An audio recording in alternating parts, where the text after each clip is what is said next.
Assalamualaikum warahmatullahi wabarakatuh. Selamat pagi anak-anak Umi. Hari ini kita kembali lagi di pembelajaran tematik ya.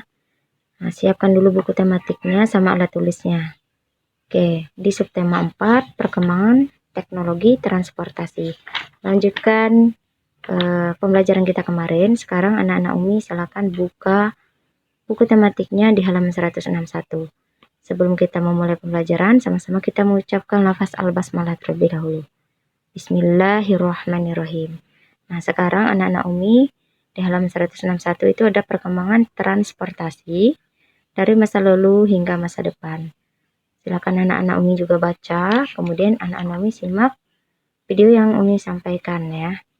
Jadi, setelah kalian membaca kemudian menyimak video yang Umi sampaikan, di halaman 163-nya silakan temukan ide pokok dari masing-masing paragraf. Di sini ada 5 paragraf ya.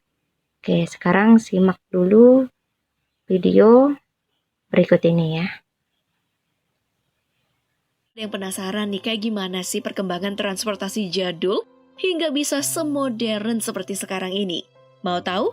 Nah, berikut transformasi moda transportasi umum di Indonesia. Gengs, kalau kamu tinggal di daerah perkotaan, mungkin transportasi jadul udah jarang banget ya terlihat. Nah, coba deh bandingin sama daerah-daerah terpencil yang masih bertahan dengan beberapa jenis transportasi jadul. Pada abad ke-19, delman sendiri dijadikan alat transportasi umum yang digunakan oleh masyarakat Indonesia, termasuk Batavia, sebagai angkutan antar kota. Kemudian, tram pun mulai diperkenalkan dan digunakan di Jakarta pada tahun 1869. Ya, saat itu sih tram ditarik oleh kuda ya. Kemudian di tahun 1881, tenaga kuda diganti dengan mesin uap. Hingga di tahun 1901, tram listrik pun diperkenalkan. Seiring perkembangan zaman, becak mulai masuk di Indonesia antara tahun 1930 sampai 1989. Nah, setelah itu, sekitar tahun 1970-an, Bapak Ali Sadikin selaku Gubernur Jakarta pada masa itu mencanangkan helicak sebagai pengganti becak dengan menggunakan tenaga mesin. Lalu, oplet sendiri juga mulai beroperasi di Jakarta pada tahun 1960 sampai 1970. Dan pada tahun 1970-an, oplet ini dihapus karena katanya udah terlalu tua. Kemudian digantikan deh sama taksi dan bemo. Tapi bemo gak bertahan lama juga ya, Pop Gengs. Popularitasnya itu mulai meredup sekitar tahun 1971 karena dianggap gak ramah lingkungan. Hingga akhirnya digantikan dengan baja yang berbahan bakar gas yang lebih ramah lingkungan. Nah, di tahun yang sama pula, angkutan kota atau mikrolet dan juga metro mini mulai diperkenalkan di Jakarta pada tahun 1970 sebagai pengganti bemo yang dapat menampung lebih banyak penumpang. Pada tahun 1985 sampai tahun 1990-an, bis tingkat pun muncul untuk mengangkut lebih banyak penumpang lagi. Ya, meskipun bis tersebut sempat redup karena katanya kurang nyaman, di mana bis tingkat ini diperkenalkan kembali pada tahun 2014 sebagai sarana bis wisata.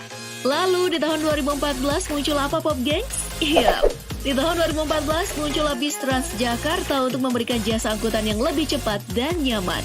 Nah, sejak tahun 2014 sampai 2015, Indonesia dihebohkan dengan transportasi baru berbasis sistem aplikasi online yang menawarkan jasa ojek, ojol, dan taksi online dari beberapa perusahaan seperti Gojek dan Grab.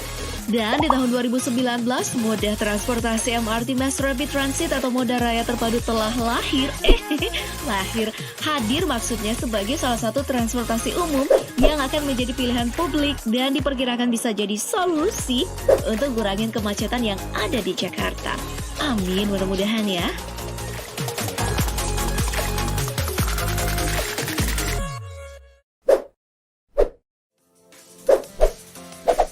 Alat transportasi laut.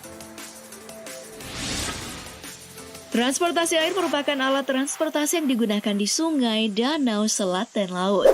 Nah, masyarakat pada masa lalu nih menggunakan alat transportasi air seperti perahu dayung, rakit, dan perahu pinisi atau kapal layar tradisional khas asal Indonesia yang berasal dari suku Bugis dan suku Makassar di Sulawesi Selatan, tepatnya dari Kabupaten Bulukumba, yang kesemuanya masih digerakkan secara manual.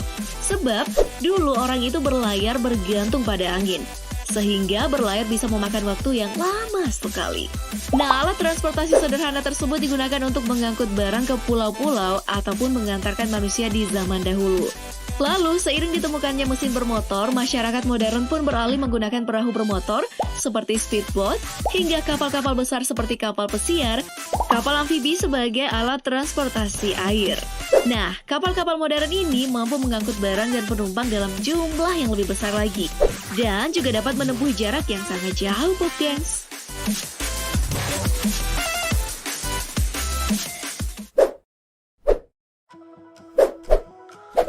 Alat transportasi udara. Kamu tahu nggak sih alat transportasi udara pada zaman dulu?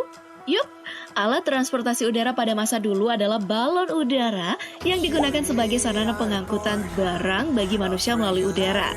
Nah, balon udara ini pertama kali dibuat pada tahun 1783. Pada waktu itu sih, balon udara hanya mampu mengangkut 3-4 orang aja ya, dan juga membutuhkan waktu yang sangat lama.